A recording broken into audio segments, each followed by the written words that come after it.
Hi, I'm Steph. Back here in my favorite woods, just enjoying the nature, the morning dew, the sounds, the space.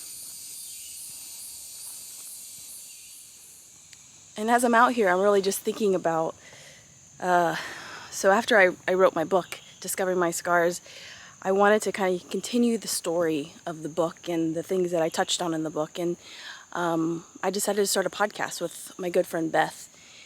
And we're planning a podcast today in one of our episodes, and the episode is titled Making Room for Silence. And that made me really think about the silence that I enjoy in the woods and the peace that I have, and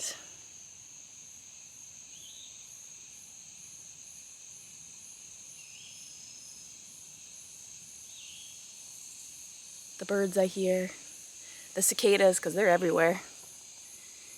And I actually brought my book out with me on this trip. I brought a great little fanny pack, because I think fanny packs are back in. It's just paper.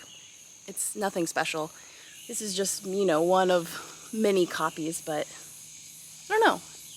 I just felt like I wanted to bring out here to the place that really inspired me to proceed with this and make it happen.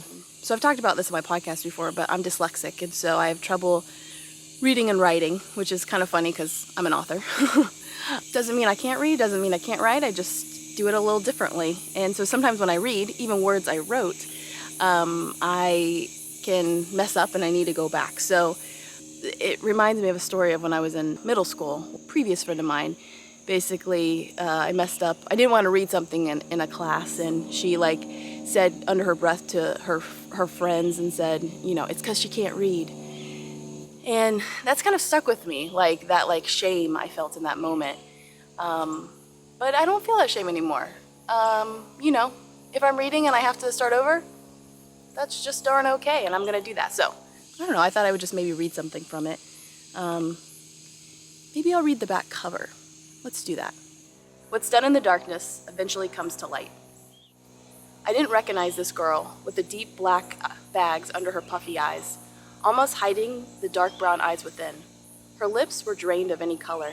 In her full face was a pale shade of gray, as if I only saw in black and gray now.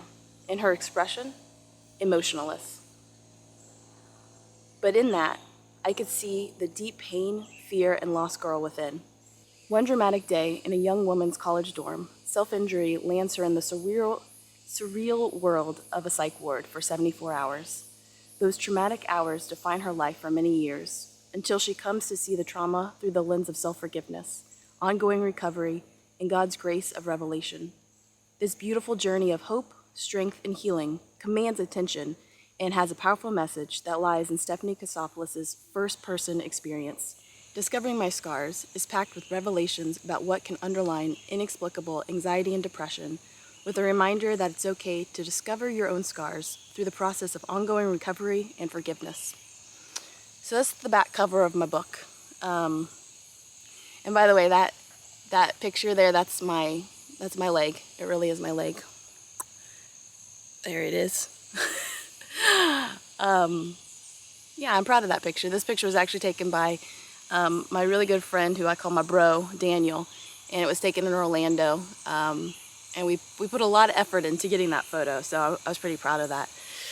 So I'm just gonna keep walking and enjoying the silence in the woods and stop talking and just enjoying that peace. Yeah. Don't forget to just stop talking and see what you hear.